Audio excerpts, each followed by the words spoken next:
देखते हैं।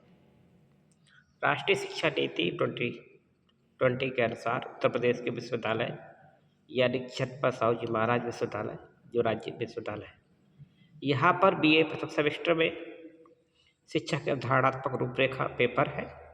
बीए प्रथम सेमेस्टर के ठाकुर पब्लिकेशन की बुक के द्वारा आपके सामने प्रस्तुतिकरण हो रहा है। आप डॉक्टर प्रवीण कुमार त्रिपाठी के साथ हैं और आज की क्लास में आप देखेंगे शिक्षा की एजेंसीज के संबंध में बताने की कोशिश है। एजेंसी अभिकरण, तो अभिकरण शब्द जो है अंग्रेजी के एजेंसी शब्द का हिंदी रूपांतरण है। यहाँ पर शिक्षा शास्त्री बी.डी. भाटिया हुए, उन्होंने बताया समाज में शिक्षा के कार्यों को, बहुत सिंपल सी परिभाषा है। देखो, समाज में शिक्षा के कार्यों को क्रियान्वित करने के लिए अनेक विशिष्ट संस्थाओं का विकास किया गया है। इन्हीं को शिक्षा की एजेंसी कहा जाता है। जैसे कि बीएड कोर्स कराया जाता है, एनसीटीई का निर्माण किया गया। डिग्री कॉलेज में प्रोफेसर्स यूनिवर्सिटीज़ में होते हैं और यूनिवर्सिटी को गवर्न करने के लिए, डिग्री कॉलेज को गवर्न करने के लिए यूजीसी जैसी संस्था बनाई गई, डेट्स एजेंसी।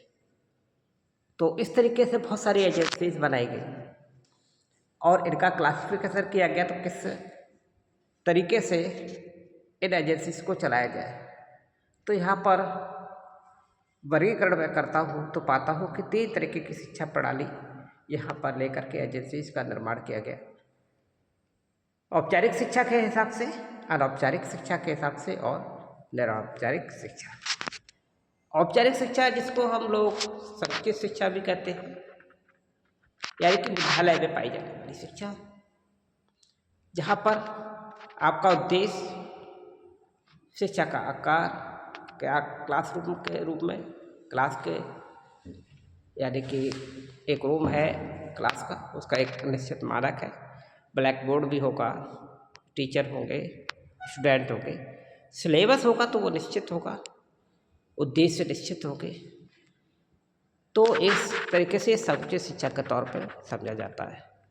अनौपचारिक शिक्षा ये जीवन पर्यंत चलने वाली विस्तृत शिक्षा है। ये परमार में भी सीख सकते हो, इसका कोई एक विशेष उद्देश्य नहीं है।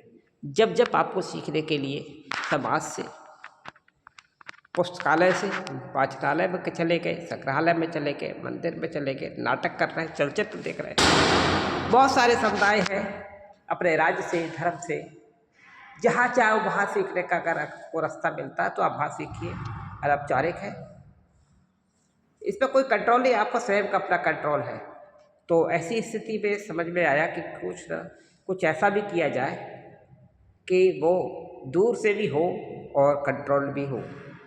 यानी कि अनौपचारिक है, अनौपचारिक को अगर कंट्रोल भी कर लिया जाए तो ऐसी एक शिक्षा निरौपचारिक रूप में लाने की कोशिश हुई। यानी कि फॉर्मल के बाद में नॉन फॉर्मल आ गई। यहाँ पर क्या है कि अपॉर्चुनिटी कैसी दे रखी है, दूरवर्ती शिक्षा के तौर पर मुक्त विश्वविद्यालय बना दिए, शैक्षिक रेडियो, दूरदर्शन। आप देखते हैं कि यहाँ पर आपका सिलेबस डेफिनेट है, निश्चित है, आपके ऊपर कंट्रोल भी है, लेकिन अगर आप घर पे चाहे घर से बैठ के पढ़ सकते हैं। इसमें आपके ऊपर कंट्रोल के साथ में आपको पूरी छूट मिली हुई है, आप शिक्षा प्राप्त कर सकते हैं। मुक्त विश्वविद्यालय बहुत बड़ा एग्जाम्पल है इसका।